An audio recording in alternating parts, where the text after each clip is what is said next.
And this week's Poke Adjacent topic is one that we both agreed on. The Uh, subject matter, I think we might disagree on how to title it. One of us just wants to say it's Artemis Fowl, the book.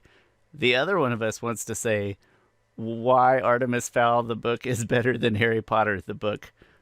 I don't think. I don't know if I can sign off on that one yet, my friend. I can't Good. do it. I can't do it. I I'll, could. I'll give a really nice, I'm literally reading from Wikipedia here. So, Poke Adjacent, right? Paying homage to something we love. This week it's Artemis Fowl, the first book. Just straight up reading off of Wikipedia here. This thing was pronounced by a guy whose name I've never been able to pronounce. Owen. It's Owen. Owen Owen. Colfer. Interesting. And it was published in 2001. And it is the first of a series that I think this main series went on to have either 7 or 8 books. Don't quote me on that. But 2001, this is the first book, kind of during the peak of Pottermania, I think it's fair to say. And it does operate in a similar young adult fantasy space, but it is much more of like a buddy cop sci-fi plus fantasy action book. If that's a weird amount of text to put together. Uh, It isn't it's reaching a kind of similar audience probably, but it yeah. does give off a lot of different vibes, and it's called Artemis Fowl. And despite some maybe mixture of critical reception, people really liked this book, and it quickly became a very big series. Jesse, I would love to hear you talk about why you love it, whether or not that's in comparison to other works of art. Yeah. The Artemis Fowl series by Owen Colfer is one of my favorite YA series of all time. I think I picked it up at a Scholastic book fair, not knowing what I Yeah, was I did as well. Absolutely. not what knowing what I was getting, and But that the cover cover, drew, it was a treasure. the The cover, golden it was, the golden cover with that elvish, gnomish language on it. Gorgeous, gorgeous. How could you not pick it it up? speaks to you like a Legend of Zelda cartridge, NES cartridge on the shelf. It calls to a young reader. So I think honestly, I think if Artemis Fowl had not been swallowed up by the constant Pottermania, it would have been an incredibly popular series. You've got like Shawn said, you've got action, you've got buddy comedy, you've got magic. There's a whole subterranean race of gnomes, elves, pixies, trolls, goblins. That mythology exists, and it's so tied to Ireland and Irish history and Irish folklore. It's incredibly enjoyable. And Artemis Fowl, our main character, is the 12-year-old criminal mastermind of the world. Um, and he has grown obsessed with the fairies, and he's going to find them. And then, lo and behold, when he does find them, he gets more than he bargained for. And it's so fun. I always found the humor amazing. Shawn, my favorite character, I loved Digger Mulch, the dwarf. I loved Mulch Diggums, Mulch. aka Oh my god, Lance Diggums. Digger, I believe is one of his many, what do you call God, it? Many pseudonyms. he's so great.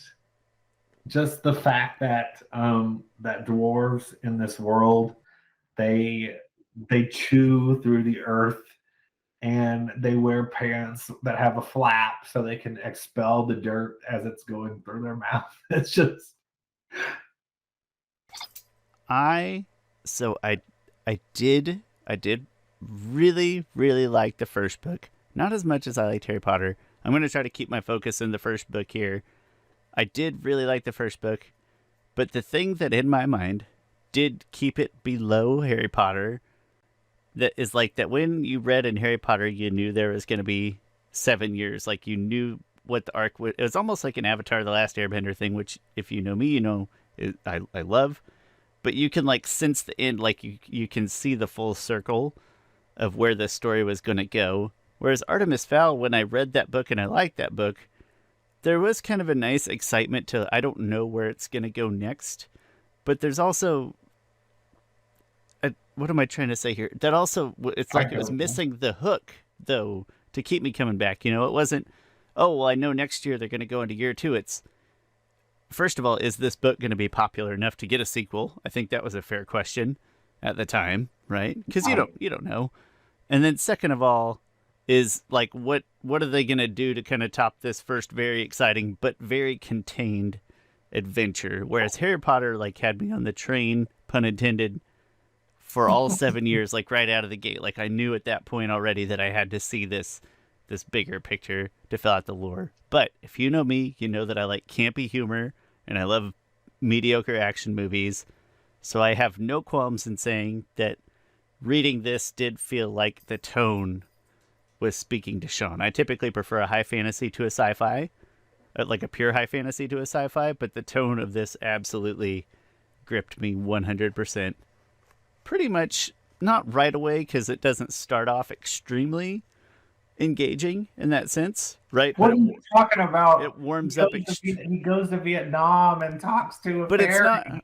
It does, but it's still very serious at that. It's still taking itself very seriously at that point. But once you kind of get warmed up to the characters, and you get as soon as you like read about the Lep Recon, and you kind of see that pun, and you like chuckle to yourself a little bit, and then it starts to take off from there. I think where you start to warm up to the tone that this series is trying to present. So that's my diatribe. I'm a big fan. Shawn is wrong, but that's okay. I'm used to it. I'm used to it by now, to being wrong. In fact, when I say things, you just assume that it's incorrect. Hey, you know what? I will say both of us, it's probably a good, if you like reading YA stuff still, both Shawn and I like it. I think it covers a lot of audiences. You should check it out. It's fun. It's easy to read. There's not a lot of high stakes. Just enjoy it. Go find it. And we would love to know. You know what? Let's go ahead and say overall. We'd love to know, just generically. We're going to make it nebulous. Just Harry Potter or Artemis Fowl. We'll say books. I'll give it that caveat. We'd love to know. We'd love to hear your thoughts. Artemis Fowl is written better. Whoa. Listen, it's really hard to back up anything that I still don't know how to pronounce her name. Is it Rowling or Rowling? Rowling. It's hard to be supportive of any of her works of art, knowing that she was responsible for them. But I still think that if you remove her from the equation, that they are very well written books.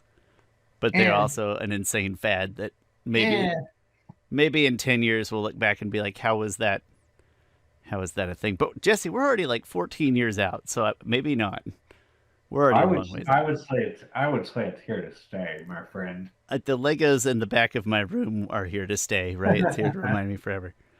Lego. I said Legos plural. Oh no, everybody's gonna know I'm a Lego noob because I made it plural with an S. Lego is the plural of Lego, Jesse. It's a big thing in the Lego community. I got all my Legos up here. Right. Jesse, they definitely know we're both noobs. Fine. They can tell that to the Falcon crest that took me 8 hours to put together. Yeah, I can't explain to you the old castle back here, how long that took. I am sure. And when I say that, I mean for my wife, because I didn't help her much. Thank you so much for indulging us in this poke adjacent. We hope you'll go check out Artemis Fowl if you haven't already. If you are, again, the range of audiences that this book can appeal to, it's written at that reading level, but it's got a little something for a lot of audiences, provided that you take some joy in some sci-fi or some high fantasy. Like, you probably got to have at least some love for one or the other of those in your heart. Yeah, got it.